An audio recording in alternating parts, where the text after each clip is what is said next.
How to start contact juggling.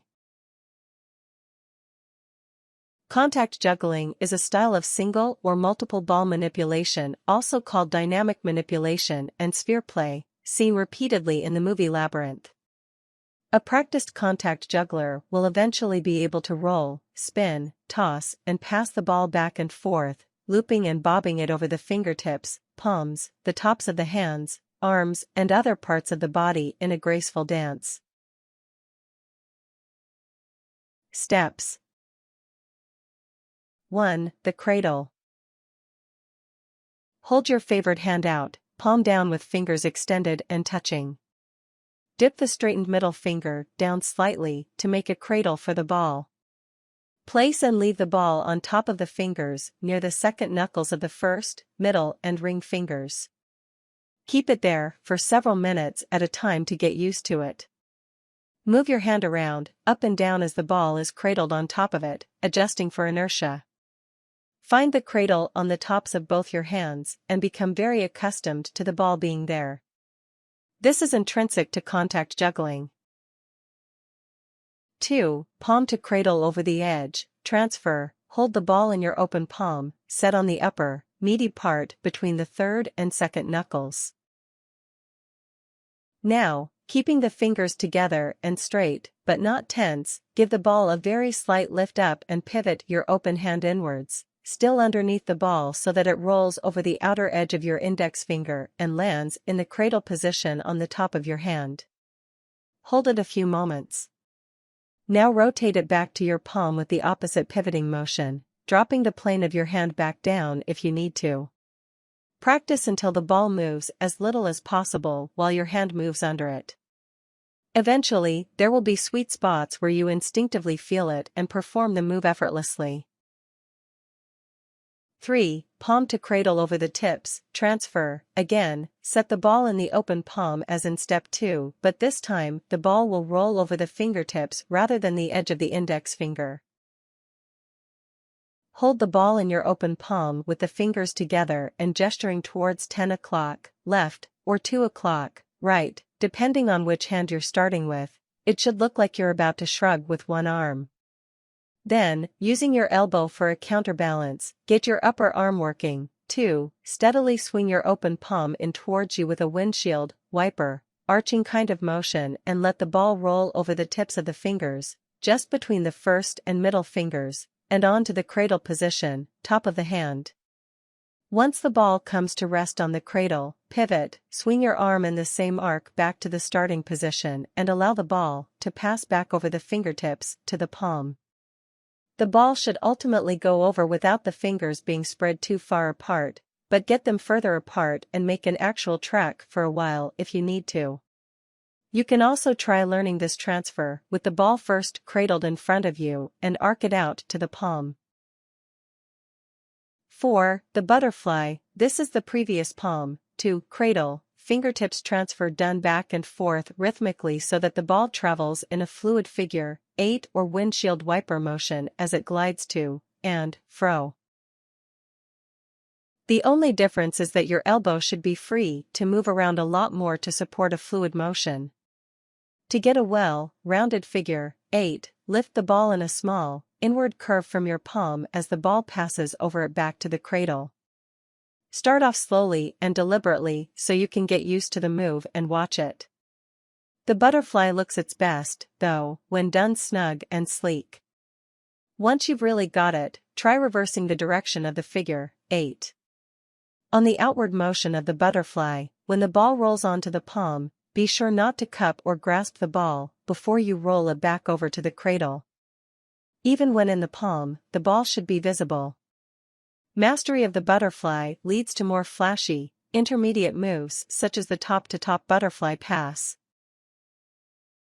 5. Beyond, many more transfers and passes exist and there are also isolations.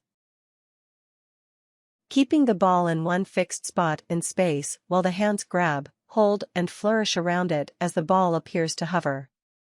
There are also arm rolls, elbow stalls, chest rolls, and, for some very talented folks indeed, head, neck, back and shoulder rolls.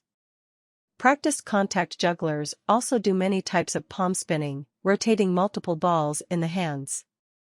The list goes on. If you can picture it, it can probably be done. Tips.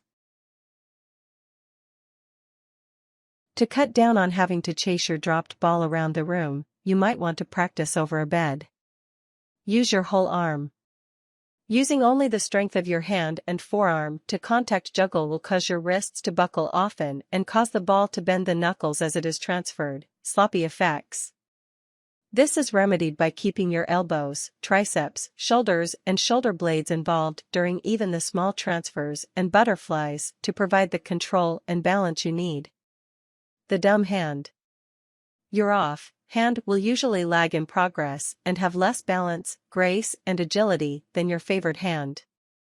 Don't despair. Even though it may sometimes seem slow and awkward, you should diligently work on your off hand. That's the only way it gets better, so give it the time it needs. Focus on it and don't pamper it by making your favored hand do more of the work. Remember, repetition brings muscle memory.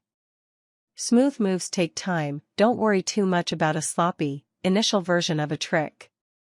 Bumbling through it for weeks is fine, just keep up the repetition. It may take months, but the kinks will iron themselves out and gracefulness will follow on its own. Regardless of your balance and reflexes, muscle memory will inevitably set in your hands and arms, greatly improving their reactions. The fingers of a contact juggler should be poised, touching, and as straight as possible without being tensed or ultra-rigid. For certain passes, though, they can be slightly spread apart without ruining the illusion, especially with larger balls. Constantly spread fingers are bad, though, as are ever-rigid karate chop hands. Toss learning. Some find it easier initially to learn by giving the ball a very light toss-up from the palm and then positioning the cradle underneath it for it to land on. This is fine for learning as long as the toss is scaled down until the ball is always rolling against the skin. Use this written description in conjunction with videos from contact juggling sites or the web in general, please. It really is a visually learned skill and you'll get more benefit from this how-to by watching videos of the real thing.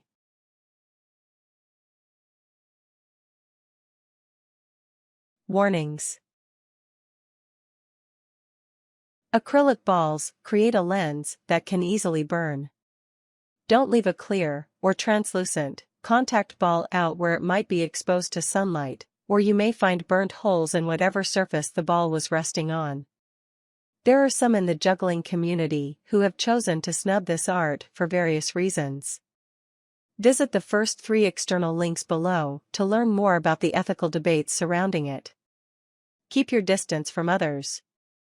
Try not to transfer the ball into your lip, nose, or forehead, and don't start with acrylic. It is not fragile like glass and will break tiles, aquariums, knicks, and bones before it will break itself. If you're practicing and sitting Indian style, cover your ankles with something like a blanket or extra socks, or your ankles may end up very black and blue from accidental drops. Do it next to your computer and you will be sorry. If it accidentally falls out, it will crack the screen or outer shell. Things. The ball. Start with a nice, round orange, a light wooden ball or a stage ball, 3 7.6 cm to 4 10.2 cm wide. Don't be afraid to drop it over and over. Practice over a bed or in the grass. Later on, when you're dropping the ball less, an acrylic juggling ball, 3 7.6 cm or 4 10.2 cm, works well for most. The balls can easily be found on websites by searching for contact juggling.